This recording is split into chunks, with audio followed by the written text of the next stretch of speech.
G'day everyone, it's SDS SuperCoach, providing SuperCoach content for you. So I'm here to present why, a different type of video, but why am I holding Clayton Oliver? So get into it. So not many people have watched my round review, so make sure you check that out as well. But yeah, we're 3,000 in rank now, so that is very good. Not far off from the top 1% now, so that is great. And with the buy rounds coming up, I think this time last year I was like 10,000K ranked, so I'm very happy we're at 81K to start the year, so to really push this up has been fantastic.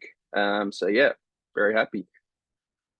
Look, so we'll get into the part of the video why I'm holding Oliver, and I will talk about like if you want to trade him or whatever, who you could go to or that sort of thing. So I'll start off. So this is how I'm setting up early days. I'm at the minute I've decided to make no trades. So I'm only on 13 trades. So that's not too many to play around with. I was planning to not make any trades heading into next week because everyone's on the buy round. Well, the buy rounds have started, that sort of thing. So, but now with Wardlaw and Ford, potentially guys that we can bring into our side, they might. So looks like we might have to make one or two trades next week. So that's all right. So, let's get into why I want to hold Oliver. So first of all, if you have got plenty of trades, like for me, like for example, me, I don't have that many trades left. I've got 4 more upgrades to do, so it's going to be tight, but we'll see how we go. As long as we can finish our team round 15, round 16, that sort of thing. So that is really the main goal, which I think we can get done. We've got in blokes like Weddle, Mitchell, Humphrey, still got Ashcroft, Radaglia, that sort of thing. So I think if you've got about,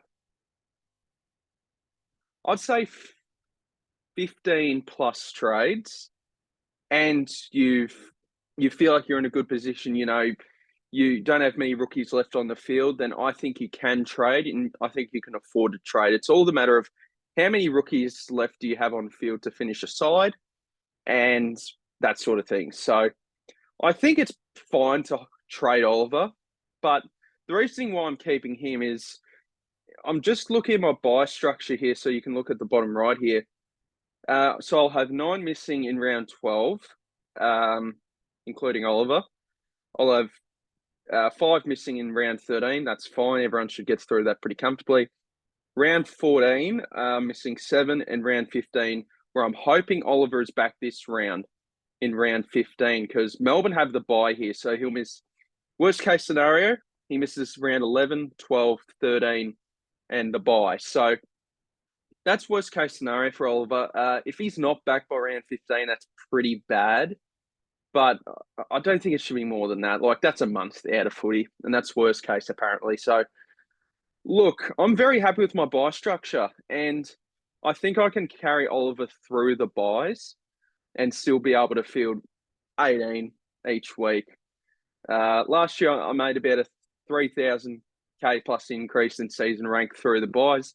Not sure if it will be the same. I'm 3K now, so might be hopefully still a rise in ranks, but I feel pretty happy with this structure. So, and plus as well, if Wardlaw and Ford are guys that we need to get in next week, that adds an extra couple to that round 15 buy, which is pretty bad, but we can use trades to make sure that we have 18 on field there. So, yeah, so I'm holding Oliver.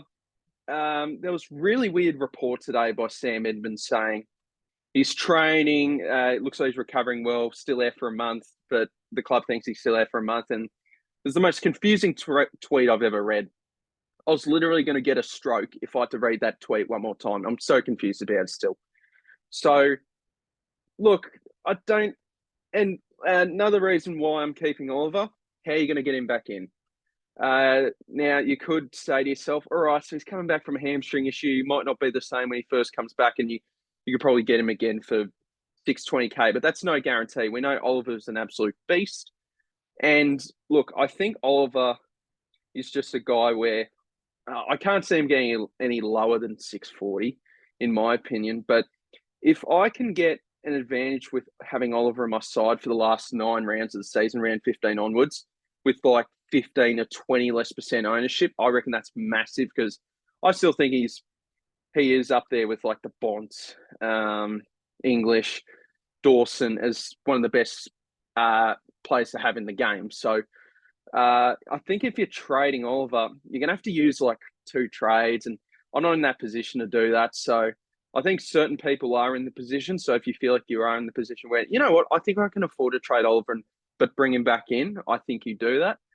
So, but in my reasoning, I don't think I can get him back in. So I think Oliver is a guy where I'm going to hold. Look, and it might mean this week I've got an extra rookie on field. A lot of people are going to get an advantage this week by trading out Oliver and getting in another premium. And look, I might just have to cop a little rank drop or whatever. It's sort of, I've worried this season. I've worried a lot about the short term and not too much into the long term. A little bit, but not too much. Last year, I certainly looked at the more of the long term goal. And some luxury upgrades kind of cost me. I think it was about 1,600 rank and dropped to 2,100 or something, just due to bad luxury upgrades. So, yeah. So look, I'm probably going to hold Oliver. Now, if we keep in mind we haven't heard back from the club. So if Oliver goes and if the club goes and says, yeah, it looks a lot worse than I thought, then yeah, I'll trade Oliver because I'm banking on him being back by round 15. That's a month. That's worst case scenario, hopefully. So, yeah. So that's sort of my reasoning. I feel like I can get an advantage late in the season by having Oliver, and I think if I certainly don't think he'll be on the same ownership than he was currently right now. So, look, it's all team dependent with trades and everything. And for me, I think it's very team dependent. I've still got 4 upgrades to do and only got 13 trades to do. So I've used a lot of trades. I think I've used 2 trades or more every week since round 1, which is pretty bad. So yeah. So look, I think I'm going to hold Oliver. As I said, I'm probably going to go down in rank this week. A lot of people are going to get an advantage by trading out Oliver into another premium, and I've got an extra rookie on field. Now, that's another thing as well. Mitchell, Weddle, Ashcroft, Humphrey, and Radigalea. I'm perfectly fine fielding these rookies. Like last week, I didn't have Humphrey on field or Weddle on field, which was a bit frustrating. But so I missed out on that 100 and 101 and 114. But look, these rookies, I'm fairly comfortable with fielding. And I'll tell you one more reason why I'm not trading Oliver. If I wanted to trade Oliver, because I think if you want to trade Oliver, especially in my situation, you'd want to get in 2 premiums realistically. So you're still upgrading your sign. That's one thing I have considered. But my avenue is really Radigalea. And I want Radigalea throughout the buys because he's got that beautiful round 13 buy. And who would I get in? Sicily and Neil, something like that.